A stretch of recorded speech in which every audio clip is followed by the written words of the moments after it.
Hello, Internet. The Morgan You Know podcast network presents Balls and Brew.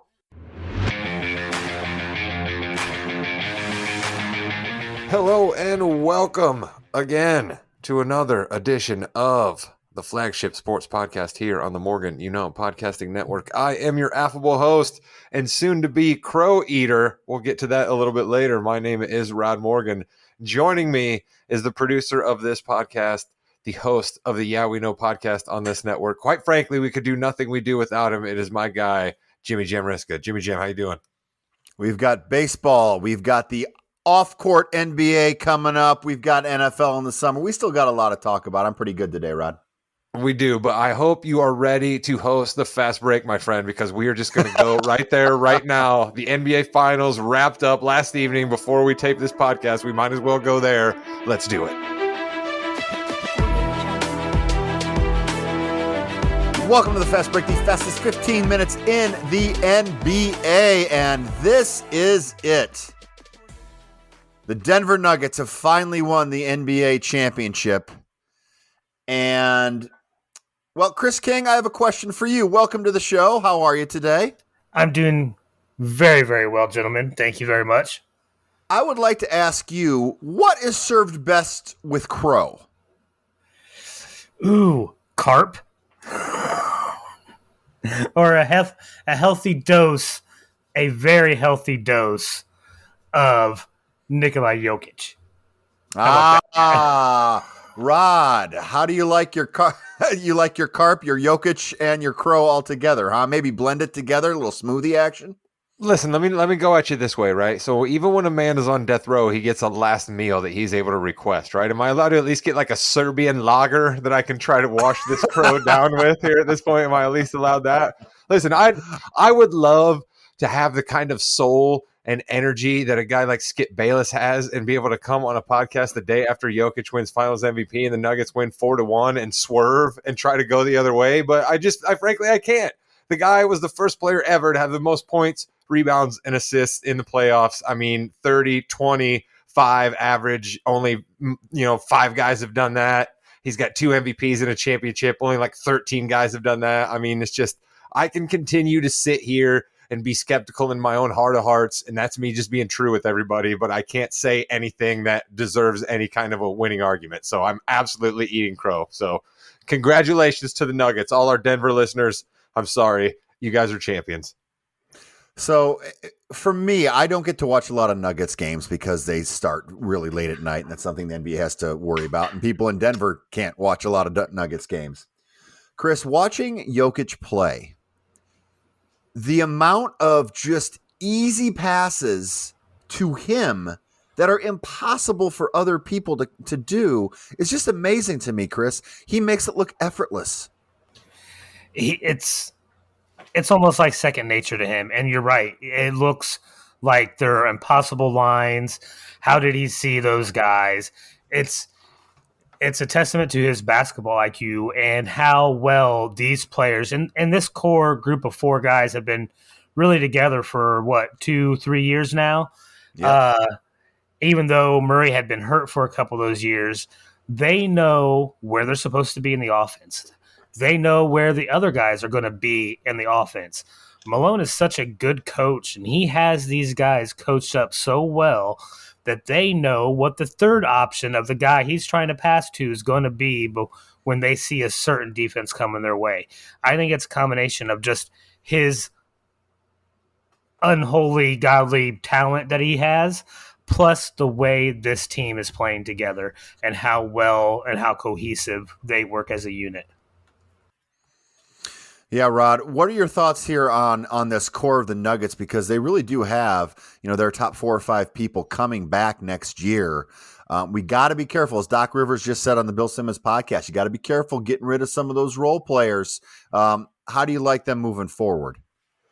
Yeah, I like Doc on the Bill Simmons podcast, by the way. There, I was a little bit like, Doc and Bill. Okay, but that was a good episode, so shout out to him. But Bill Simmons doesn't need me telling him how to do good podcasts. But back to the question at hand here. I guess what my answer would be is, let's be careful about dynasties. I mean, even just in the sheer sense of, we've had 5 different champions in 5 years at this point, right? When Oklahoma City made it to the championship game against Miami. We were like, oh, these guys are so young. They're clearly going to be back here multiple times, and they never made it back. And so, we just got to be careful about that. I would say, Denver's going to be a little bit different next year. But like you said, Murray is back. Porter is back. I believe Gordon is still there as well. And, of course, Jokic is still there. So, I mean, every road to the championship next year probably goes through Denver once again. There's no doubt about that. So they'll have just as good a shot as any team in the recent history here to go back-to-back. They also need to keep one or two of those Browns around as well. So the next thing I want to talk... I normally, as a post office worker, can't support Brown, but in this case, Jimmy, you are absolutely correct.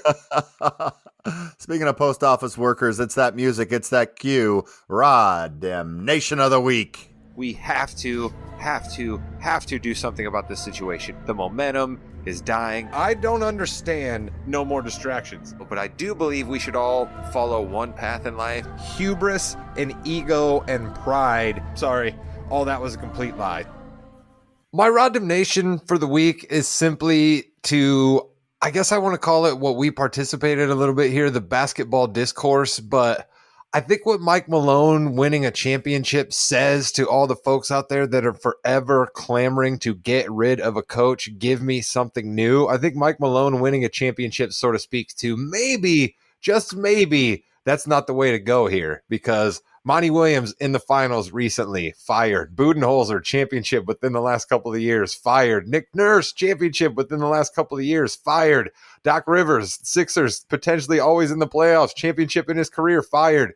We move on too quickly in the NBA, and quite frankly, I think everybody foams at the mouth to make people move on. And so then owners get in their GM's ears, and then GMs feel that they have to make moves to keep their jobs, and it just becomes a cycle that we all feed into. So let's just all take a step back and realize that this is hard. It's incredibly hard. Mike Malone coached in the NBA for 22 years to get here. He'd been coaching Denver for 8 years at this point, I think, maybe going on 9, even possibly a decade. That means something. You could see how much those players like Mike Malone. More GMs and more of us folks who talk about the NBA should give coaches a little more rope. Yeah, it's telling that two of the longest tenured coaches were coaching in the NBA Finals this year. Yep. Yeah, it says a lot about that. And also, and Nick Nurse put it this way on a podcast as well recently, which, by the way, I love these coaches going on these podcasts, really get some good insight, actually giving good insight. He said when he got fired by Toronto, he's like, I don't know if I'm going to have that much of an opportunity because there's not many openings. And then he said after every loss, it seemed like someone was getting fired. So I was able to get back in there. The next thing we're going to talk about, we're going to do a little bit different of the Kings hardwood hierarchy.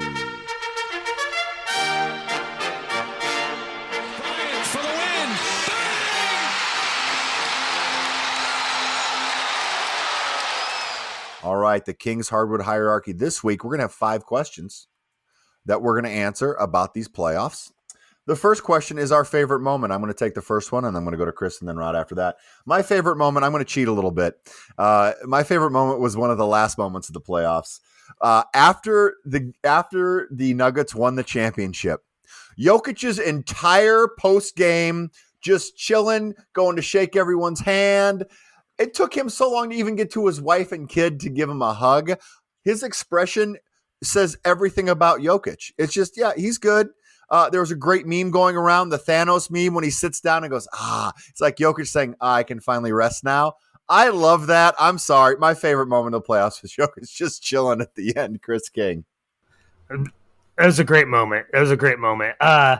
My actual favorite moment, and this goes back to us being the Sacramento Kings official podcast of North Central Indiana. The first home playoff win for our Sacramento Kings since the 06-07 season. That was a fantastic game. We were playing the Warriors. We came out strong. Our guys succeeded, and they lit the beam. That was by far my favorite moment. Chris, I'll tell you what, you have really been angling to absolutely get on one of the official Sacramento Kings podcasts, my friend. You have just been on that. You have not let the Sacramento Kings love die ever since they lost to the Warriors. You have just been beating that drum, and I commend you for it. Yes, they are worthy of our platitudes that we give them every week. Worthy, huh? I thought you were saying the official Kings podcasts are worthy of having us on them. I think, you know what? I would agree. They would be worthy of one of us going on there, and Chris King would probably have to be the one because he loves them the most. Rod, this was a very interesting playoff. So we had a lot of drama throughout, and then the finals kind of went off a cliff there just because you knew what was going to happen. Rod, what was your favorite moment of the playoffs? I'm gonna be selfish here, and I'm gonna go with Derek White's tip in to keep the Celtics alive. I mean, you just have the absolute, last second buzzer beater of it all, right? I don't care what teams you got going against one another. Last second buzzer beater is always cool. It was the Celtics staying alive. It was Celtics fans like me being like, oh my God, are they going to do this? Are they going to come back from being down 3-0 and win this series? And then, of course, we all know what happened in Game 7. But that moment, that 24 hours right after that game where Derek White got that tip-in basket and it looked like the Celtics were still alive, that was absolutely my favorite moment because that's when I was like, whew. I'd been eating a bunch of guff in the group thread about the Celtics, and I'd said, no, come on, don't let them get one. Then don't let them get two. I was right there with my boys, and that was a great moment. I was sitting right there with the Daxter. Shout out Dax if you're listening. That was a good time. That's my favorite moment from the playoffs by far. I don't get overly emotional with Cubs winning the World Series. I did cry. Sorry, Rod, baseball. But no, listen, I love that moment. Come on, don't take that from me. That was one of those moments where I stood up like, I can't believe it. I can't believe that happened. Because I think it went in, and it went in. When Marcus Smart shot that shot, you're like, of course he's going to miss. He's not going to hit it. Marcus Smart never hits this shot. And that was such a terrific moment. I love that, Rod. Mine was a little more subdued than yours, but I do love that. Chris King, let's go to you. Best series. What was your best series? What was your most favorite series to watch? Oh, it was the Kings versus the Warriors. Of course it was. Even though the Warriors ended up winning, it was a thrilling 7-game series that really went back and forth. I thought both teams were really evenly matched, and it took a historic effort from Stephen Curry in that Game 7 to finally beat the Kings and knock them out of the playoffs. That was, for me, must watch every single night. Rodney Allen, what is your favorite series? I should have known he was going to go with the Kings series, so then I wouldn't go with this one. But my answer actually, because, I mean, and this frankly is my brand here, I really enjoyed that Lakers-Warriors series because give me star power, baby. Give me LeBron, all of his MVPs and his rings, taking on Steph and all of his MVPs and his rings. Give me that, right? Steve Kerr, all of it, man. It was a wonderful series. Seeing LeBron, the old guy, still got it, right? Can Steph do it one more time? Just all of those storylines coming together. That's been a decade of the NBA plus for me at this point. So I absolutely loved that series. It really did change the narrative a lot during that series, especially with the Lakers as they continue to grow and stay healthy. And I think that was one of the most surprising stories, not revelations yet, but it was one of the most surprising stories of the Lakers did stay healthy. It's going to come out in another week that LeBron had 4 broken bones in his ankle, but I think that was a very good series to watch. And one of the series I thought the best series was that Heat Celtics series, and I'll tell you why. Some of the games were ugly, but just the discourse and the amount of tension in the Boston when Boston is at home and they're losing all these freaking games at home and they can't seem to get it back. And the Heat, playoff Jimmy Bucks, but Jimmy's not doing well. Other people stepping up. I thought just the drama itself, I'm a wrestling guy, obviously at heart, like the storylines. There were so many storylines in that as well. I just thought that was a really good series as well. Storyline series for sure. That's a good call out by you there, Jimmy. I also loved that was kind of like Seinfeld, right? You were almost doing Jimmy from the gym with the special shoes there. That was good stuff. Jimmy likes them. Jimmy likes them a lot. Best single game or single game performance. Rod, let's go to you with this one. What's your best single game or single game performance? Forgive me because I didn't pull up the actual stats, so Chris would be mad at me for not being able to actually pull them. But I think it was Devin Booker versus the Nuggets, Game 3, right, where Phoenix won those 2 games in a row, and Devin Booker was just absolutely on fire, not only scoring a bunch of points but barely missing any shots. I mean, we can't forget about how white hot Devin Booker was for about 2 weeks of this playoff. So I think his Game 3 or 4 has got to be one of those for me because I'm leaving a couple of big ones out there, including somebody who scored the most points ever in a Game 7. That one's still sitting out there for one of you two. I should have picked that one, but Devin Booker was on fire because he didn't even miss many shots. The growth that Devin Booker had in the playoffs, he's gone to that next level now. And it helped with KD. And remember, they didn't play very much together. They didn't have a supporting cast. Hopefully some of those things get changed. I'm really looking forward to seeing what Devin Booker does moving forward. But I'm also really looking forward here for Chris King's pick for best single game performance. I really thought Rod was going to go with the pick that he alluded to at the end, because I have another game that I want to talk about, and it was in the first round, and is with somebody Rod already mentioned, the GOAT, LeBron James, coming out. I think it was Game 3 against Memphis. The Lakers needed that win. He came out and 22 points, 20 boards, played 45 minutes in that game. Got the bucket to tie the game, and then got the and one at the end of overtime to win it. That was classic LeBron at 38 years old. That was a phenomenal performance that not many people thought he had left in him. I love that you're calling out LeBron. I appreciate that. That's a good call. That was a very good call. Let me see. What else can I pick here? Most points ever in Jason Tatum, Game 7. I think that, and this is going to kind of go along with my biggest revelation as well, but Jason Tatum in Game 7 against those 76ers. Tatum was, again, storylines throughout the entire playoffs for the Celtics. Train wreck. They are bringing back their coach. They hired a couple of veteran coaches there, but 51 points, 13 rebounds, 5 assists. Tatum would not let them lose that game. There was a lot of other things that happened as well, like the 76ers did not want to win that game. James Harden wasn't there, but I think you got to call out Jason Tatum for that. Another game I really want to hit on, too, is let's talk about that Game 4 Warriors against Kings at 126-125 when Harrison Barnes missed the end. But, De'Aaron Fox, 38 points. He was hitting everything. Ends up getting hurt in the series. We forget. See, that's how long the playoffs are. Yep. De'Aaron Fox was lighting the world on fire at the beginning. That is really showing how he was Mr. Clutch throughout the whole season, too, especially in that game.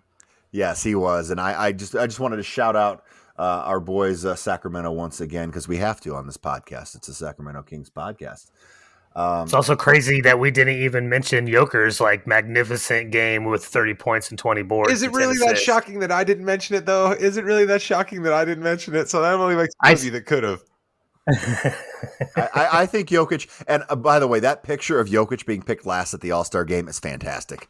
Last man seated, he's last man seated, last man standing. Jokic, I love that picture a lot, just because he won it all, and that's all that really matters. One of the most surprising revelations here, I think, to me, was there's two that I can pick from. I'm going to go with this. No matter what, you cannot have an opinion on a series until it's over.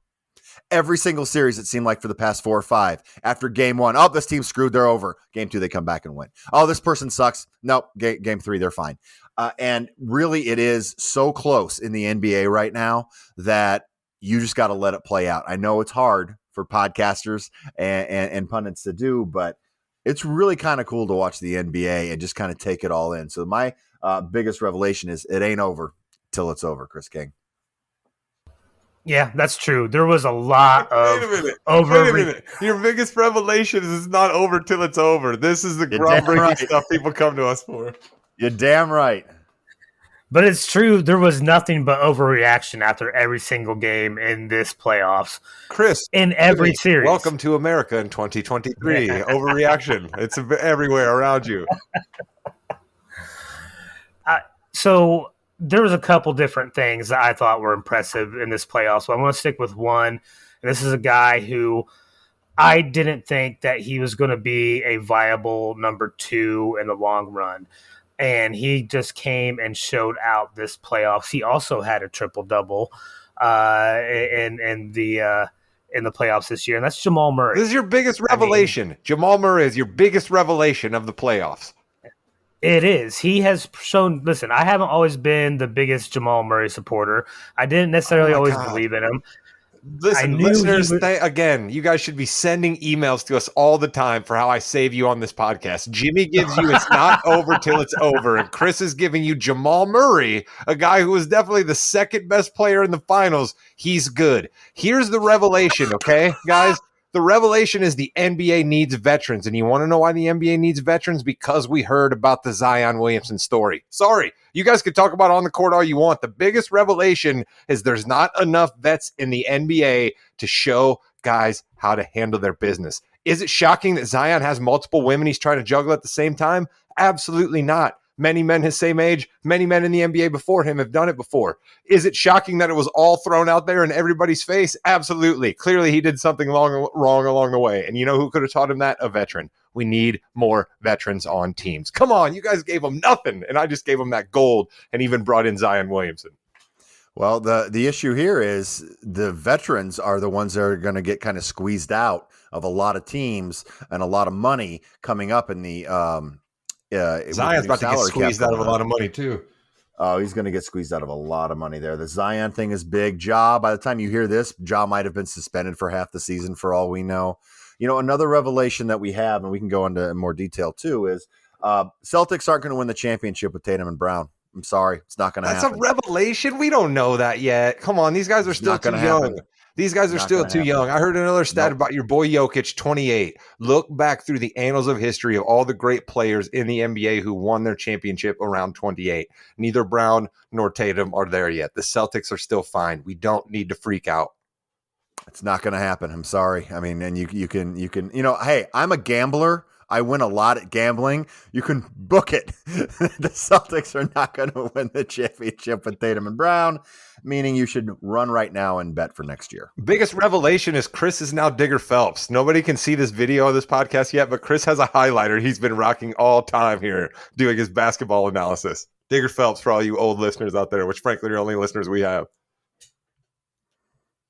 That is true. Looks like Chris King is taking a minute there. We got a lot of storms going around in central Indiana here. So who knows what can happen in today's podcast. Most disappointing exit. Can't wait to hear this one. Rod, who's your most disappointing exit? I got to give the most disappointing exit to the Memphis Grizzlies. I mean, come on. You guys are the 2 seed and hello, goodbye. I mean, I understand LeBron James is one of the all-time greats. Anthony Davis is one of the better players in the league, but goodness gracious, Memphis. You talked all that mess, had all that turmoil, and then Brandon Clark and Steven Adams are out, and all of a sudden your team falls apart. Come on, please. I mean, Ja Morant, we can get to a whole lot of things about Ja Morant, but Memphis, you still got to be a little mentally tougher than that. That was a complete just no-show by the Grizzlies, in my opinion. Speaking of a no-show, I agree with that completely, and that's where mine went to. The Cavs getting destroyed by the Knicks. I forgot they were in the playoffs. I guess it's so long. That happened so long ago. But the Cavs were this team that everyone was hey, sneaky contender. They've got what they need. They got exposed a ton in the playoffs, and it just didn't happen for them. And the Knicks, who weren't the best team either, by the way, just throwing that out there, just took care of them. So I think the Cavs are going to have to do some things over the offseason. I hear some rumors about Jaylen Brown maybe to Cleveland. Listen, yes, do that, please. Celtics, get Darius Garland for Jaylen Brown somehow. That would absolutely probably be an upgrade for the Celtics. So let's explore more of that. Chris King. Listen, if you're going to talk about the biggest disappointment, you have to talk about the Milwaukee Bucks. And I don't want to hear it's because that Giannis was hurt for a couple games, essentially only played 11 minutes in 3 games. But he played game 4 and game 5. And both those games, the Bucks blew double-digit point leads in the fourth quarter. They literally choked in the last 2 games that they absolutely needed to win. They won one of the games that Giannis didn't even play in. And they go ahead and choke in those 2 big fourth-quarter leads. That's the biggest disappointment. And I'm sorry, Giannis, but that's a failure for the Bucks. Jimmy Jam, let's stay on this for a second, all right? Yes, I like it. If we're to believe that the Bucks are a big failure, which I'm not willing to disagree with Chris out of hand right now, how do we then take Miami's run all the way to the championship, right? Because, I mean, doesn't that have to factor in somehow, Jimmy? It does. Miami's so weird. And again, It ain't over till it's over with Miami there, Rod ass. Anyway, it is the biggest upset in NBA history in the playoffs. First round. I mean, no question. Because you had a team that lost their playing game, had to come back and, we've heard it 1,000 times, beat the Bulls, losing in the fourth quarter, coming and really destroying the number 1 seed. We forget about that because the playoffs are so long. Yeah. But again, as you said, while very disappointing, look what the Heat did. Yeah. So are you taking that into consideration at all, Chris? Or you're like, no, Giannis needed to be better? Expectations are the key to disappointments, and no one had bigger expectation than the Bucks. That's fair. They're the 1 seed. That's fair. They had the best record in the NBA. They were the number 1 seed. They did everything correct up until that playoff series. To go back to my Rod Nation, clearly it was Mike Budenholzer's fault, right? And that's why they fired him. So, it's 100% Mike Budenholzer's fault. It's always the coach's fault. The players are never to blame. That's why Frank Vogel, who's been fired now 3 different times, is somehow the answer in Phoenix, right? I mean, not that I'm against Frank Vogel, like him. Seems like a real nice guy. But, I mean, this guy's been fired now 3 times, and now all of a sudden the Suns are like, yep, this is our guy. Yeah, people, they get a lot of not retread coaches, but let's be retread coaches that you want to have somebody who knows what they're doing, or you could end up like the Celtics did, right? Good point. Good point, Jimmy. Almost why you're the host of the Fast Break, because you make good points like this, right? I do want to really quick mention the final head coaching job has been secured by Darko Red. I'm Chris King on this one. I don't know. His name's Darko. Starts with an R. He's Serbian. I think this shows us where the Raptors are going, because this isn't Doc Rivers. This isn't a veteran coach. This is a new coach. So I expect a lot of things to happen with the Raptors. The word on Freddie Van Vliet came out. He declined his player option, so he's definitely already out, right? So now, I mean, are the Raptors going to get a sign and trade with him, or is he just bolting town? Yeah, it's going to be interesting to see. Big week for Serbians, right? Djokovic wins. Joker wins the MVP, and then this guy gets the Raptors head coaching job. Biggest week in Serbian sports history. Chris, come on. You've been around for a long time. Probably not the biggest week. I don't know, maybe. History. Listen. They also won. Come on, I have no idea about their socioeconomic. You know what I mean? One day might have been when women got the right to vote, if they even can vote now. I know none of these things. That's why I said sports history. Listen, Rod's probably right, because Serbia did just win the FIBA 3-on-3 World Championship over the United States. Of course, the United States had Jimmer Fredette on their team, so I don't think it was the best that we had to offer. Jimmer was just stroking Jays, though. I'd like to have seen that. Was that televised anywhere? Probably not, unless you have like ESPN to Ocho. But and I do know that you have been listening to the Fast Break on the Morgan Podcasting Network. Goodbye, Internet.